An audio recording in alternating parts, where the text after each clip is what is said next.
Salam sejahtera Malaysia, terima kasih kerana menonton video-video dalam channel ini. Sebelum kita mula, jangan lupa untuk tekan tombol subscribe, share, like dan komen. Let's go! Salam sejahtera dan salam perpaduan kepada seluruh rakyat Malaysia. Berita seterusnya bertajuk Keterisan RM10 bilion. MOF perlu semak fakta subsidi diesel dengan betul. Ismail Sabri. Berita penuh. Kementerian Kewangan MOF perlu memeriksa dengan betul dakwaan ketirisan subsidi diesel berjumlah hampir RM10 bilion ringgit sepanjang 2022 seperti diumumkan Perdana Menteri Datuk Seri Anwar Ibrahim dalam Belanjawan 2023 pada Jumaat lalu. Bekas Perdana Menteri Datuk Seri Ismail Sabri Yaakob berkata, ini kerana jika benar ketirisan berlaku dalam jumlah terbabit, ia bermakna wujudnya penyelewengan besar terhadap subsidi berkenaan. Kalau tidak silap saya, subsidi bahan bakar minyak RON 95 dan diesel semua sekali kira-kira RM30 bilion tahun lalu. Daripada jumlah itu, mungkin RM10 bilion hingga RM12 bilion adalah subsidi diesel. Kalau RM10 bilion subsidi diesel diselewengkan seperti diumumkan Perdana Menteri dalam Belanjawan 2023, apa yang tinggal? Elok periksa betul-betul, katanya kepada BH hari ini. Beliau yang juga ahli Parlimen Beira berkata demikian ketika mengulas kenyataan Anwar yang juga Menteri Keuangan ketika membentangkan Belanjawan 2023 mendedahkan wujudnya ketirisan subsidi diesel dengan anggaran hampir RM10 bilion sepanjang tahun lalu.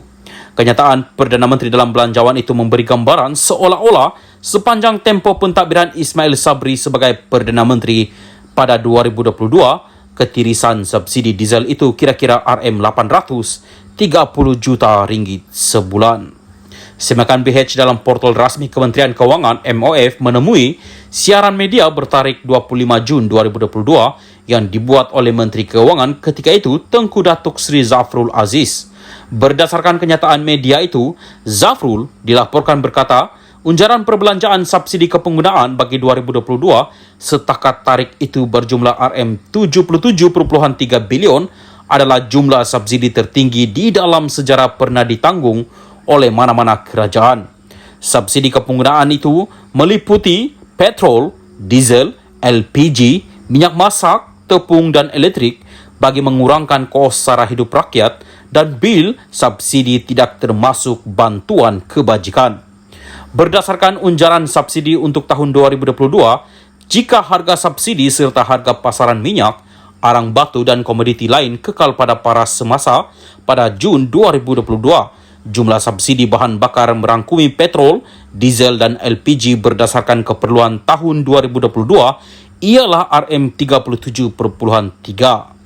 Jumlah subsidi bahan bakar itu adalah paling tinggi berbanding pada 2021, yaitu sebanyak RM13.2 bilion, RM1.6 bilion 2020, RM6.1 bilion 2019, dan 7.4 bilion 2018. Sekian berita. Salam Malaysia Madani. Salam sejahtera dan selamat pagi kepada seluruh rakyat Malaysia. Berita panas hari ini dipetik dari cosmo.com.my bertajuk Saya tidak akan maafkan dia, Azam. Berita penuh.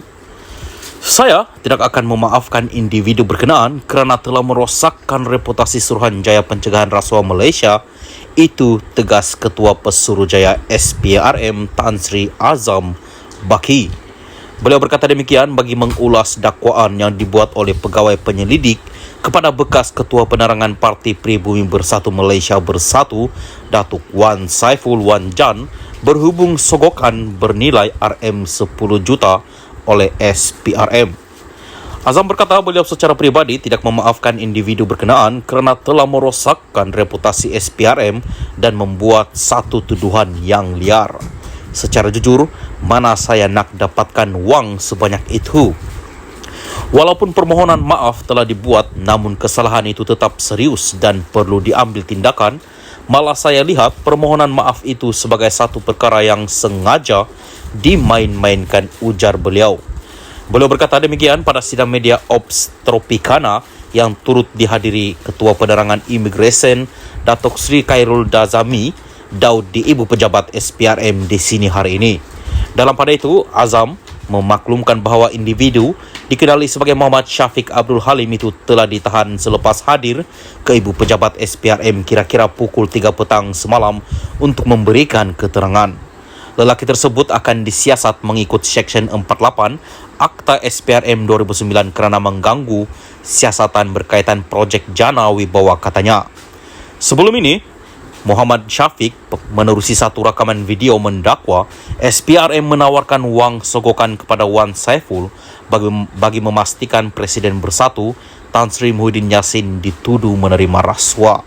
Video berdurasi 45 saat berkenaan dimuat naik di halaman Facebook Selasa lalu yang mendakwa Wan Saiful dipanggil oleh SPRM untuk menukar kenyataan.